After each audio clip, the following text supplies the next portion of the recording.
श्रावण महीने की अष्टमी तिथि आए, धतूरा चढ़ाने का भी एक क्रम है। हल्दी में भिगोकर धतूरा चढ़ाया जाता है लक्ष्मी के लिए। चंदन में भिगोकर धतूरा चढ़ाया जाता है आयु की वृद्धि के लिए। अबीर, अबीर एक सफेद कलर का बॉर्डर होता है। अबीर गुलाल जो होती है, गुलाल में अबीर डलता है, चमकदार, आपने देखा होगा अबीर। तो अबीर में धतूरा जो भिगोकर चढ़ाया जाता है, अबीर को लगाकर चढ़ाया जाता है, वो रोग मुक्ति का होता है। काय के लिए होता है वो? रोग मुक्ति, रोग की मुक्ति। धतूरे का भी स्मरण होता है महाराज। बहुत भारी रोग है, बीमारी लग गई है, डॉक्टर अपना काम कर रहे हैं, घर का व्यक्ति बहुत बीमार हालत में पड़ा हुआ है, तो श्रावण महीने की बेलपत्री के वृक्ष के नीचे भी शिवलिंग का निर्माण कर एक धतूरा समर्पित करा जाता है, जिससे रोग से मुक्ति होती है। उसमें ना तो हल्दी लगाई जाती है, ना चंदन लगाया जाता है, ना अबीर लगाया जाता है, केवल धतूरा चढ़ाया जाता है। शुक्रवार का दिन अगर अष्टमी तिथि पड़े और उस दिन अगर 5 बेलपत्र भगवान शिव को समर्पित कर दी जाए, तो व्यक्ति जो सोचकर, जिस कामना से, जिस मनवांछित फल के लिए बेलपत्र चढ़ाता है, उसकी वो कामना मात्र 3 महीने में पूरी हो जाती है। नहीं हो रही है, बहुत समय से लगन देख रहे हो, शादी नहीं हो रही, बहुत समय से परेशान हो गए कि विवाह ही नहीं हो रहा, हम तो टेंशन में पड़ गए। लड़की 28 साल 30 साल का लड़का हो गया, विवाह नहीं हो रहा, कुछ मत करो।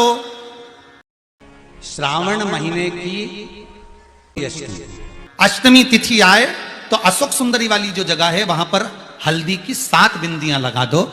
लड़का लड़की का हाथ उस बिंदी पर रखवा दो, उसका नाम गोत्र बोलो, उसी हल्दी में उसके हाथ पीला करवा दो, और पीपल के पेड़ पर उस हाथ के 5 छापे पड़वा दो। 3 महीने में विवाह पक्का हो जाता है महाराज। उसका इतना, अशोक सुंदरी के उस हल्दी का इतना प्रमाण। पर भगवान को धतूरा कब चढ़ाना चाहिए, उसका विशेष ध्यान रखें। ये धतूरा शिव जी को चढ़ाना, बेलपत्र शंकर भगवान को चढ़ाना, दोनों में अंतर है। बेलपत्र आप प्रतिदिन भगवान शिव को चढ़ा सकती हो, बेलपत्र आप भगवान शंकर को रोज चढ़ा सकती हो, प्रतिदिन समर्पित कर सकती हो। पर धतूरा जो है, जिसमें कांटे कांटे रहते हैं, गोल सा रहता है, उस धतूरे को हम शिव जी को जब चढ़ाएं तो विशेष ध्यान रखें कि जैसे कोई विशेष फंक्शन हो, विशेष उत्सव हो, विशेष मनोरथ हो। आज तुम्हारे मन में कोई भाव उत्पन्न हो गया कि मेरे बाबा की कृपा हो जाए और मेरा ये कार्य, तो तुम्हारे मन में आया तो तुमने धतूरे को समर्पित करा। श्रावण महीने की दोनों अष्टमियों में से कोई भी अष्टमी, यह भी जरूरी नहीं है कि सोमवार की ही अष्टमी थी।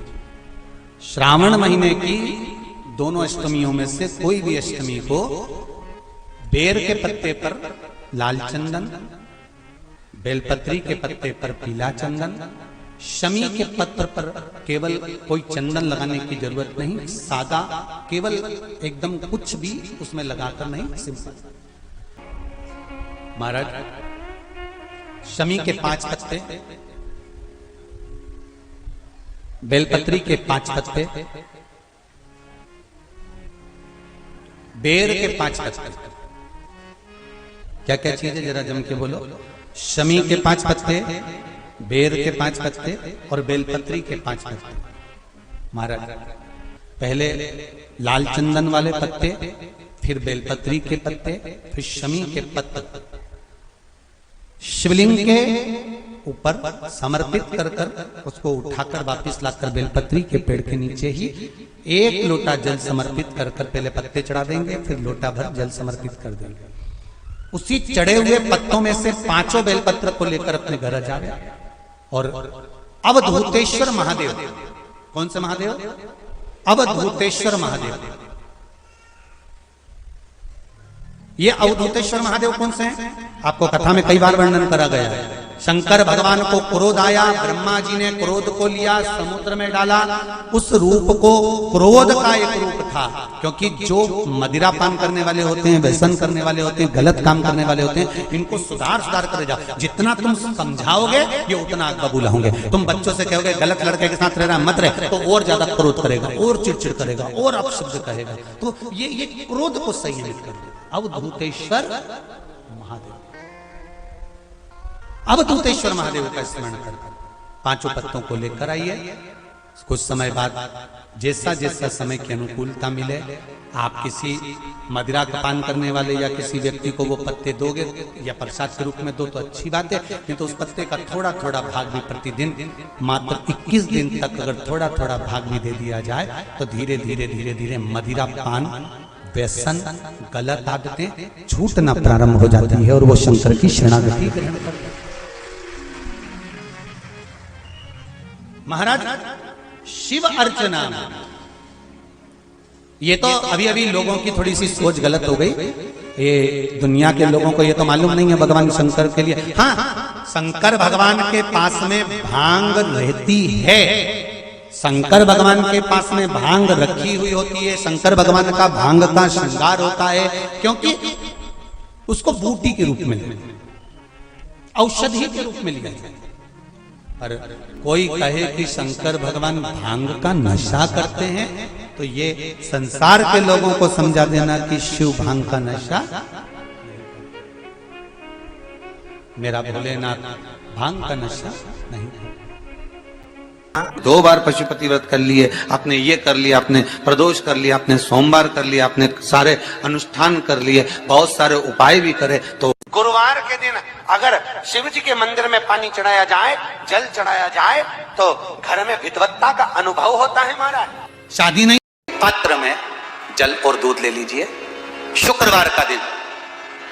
तो कहोगे गुरुजी ये कथा कहां से निकाल के लाए हो? तो विष्णु पुराण में से आप उसको स्मरण कर सकते हो। काय में से? विष्णु पुराण में से। एक पात्र में देसी गाय का दूध, जल उसमें रखकर, और आपके यहाँ अगर लड्डू गोपाल हो, यदि आपके घर में ठाकुर जी हो, लड्डू गोपाल हो, विष्णु जी का कोई स्वरूप हो, श्री हरि का कोई स्वरूप हो, तो उस पर शुक्रवार के दिन आप संध्या के समय पर दुर्वा डालकर, उस दुर्वा से अगर लक्ष्मी जी के नामों का 108 बार उच्चारण कर कर, घी का दिया लगाकर, कैसर के चावल साथ में रखकर, केवल उस जल का और दूध का मात्र छींटा देते हो, तो उसके घर में कभी लक्ष्मी की कमी नहीं आ सकती, संपदा बढ़ती चली जाती है। 108 बार लक्ष्मी के नाम का मात्र उच्चारण कर लेने पर, भगवान विष्णु के चरणारविंद पर, भगवान विष्णु के चरणों पर केवल उस दुर्वा का जल का दूध का सिंचन कर देने से भी लक्ष्मी की वृद्धि होती है।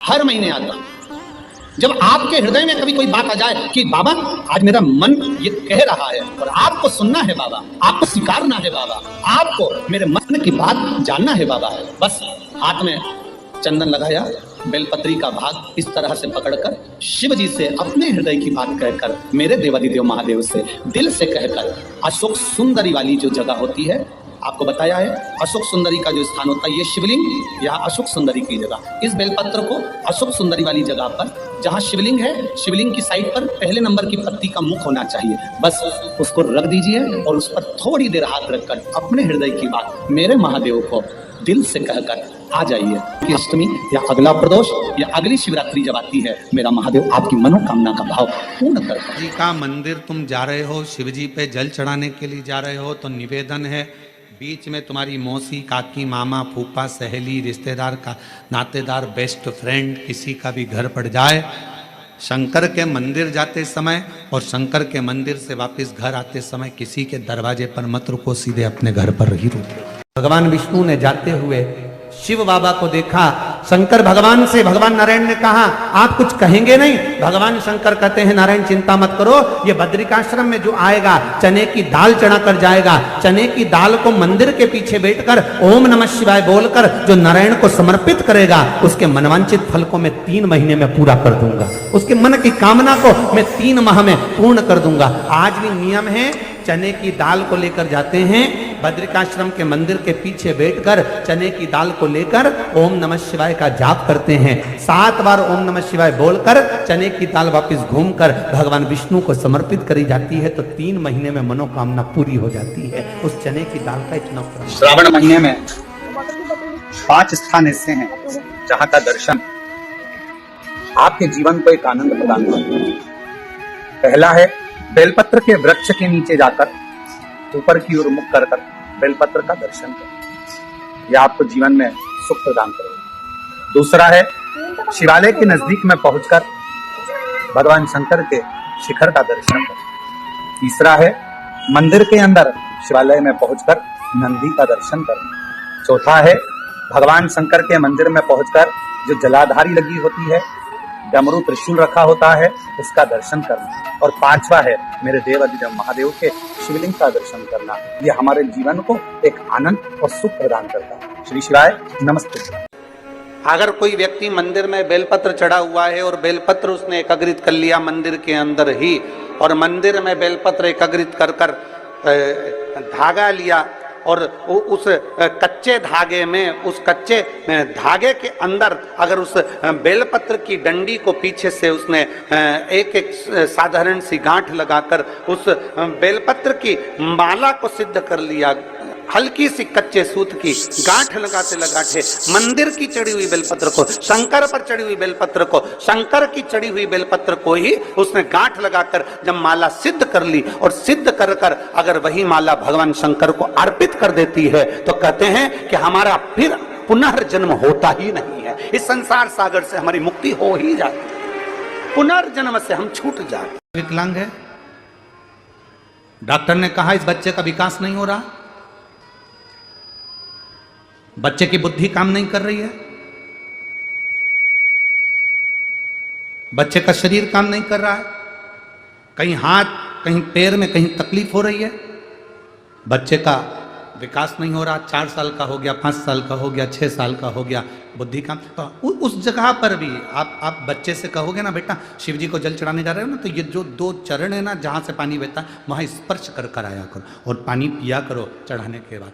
आप 15 दिन 20 दिन उस बच्चे से करवा कर देखो, कितना भी माइंड से हम यहाँ तक कहेंगे जिस बच्चे की कोई शरीर में विकास नहीं और बच्चा कहीं पड़ा रहता है, मुंह में से राल टपकती रहती है, उस बच्चे के लिए भी अगर ये प्रयोग करोगे तो 2 से 3 महीने में वो बच्चा अपने आप धीरे धीरे शरीर का विकास होना प्रारंभ हो जाएगा।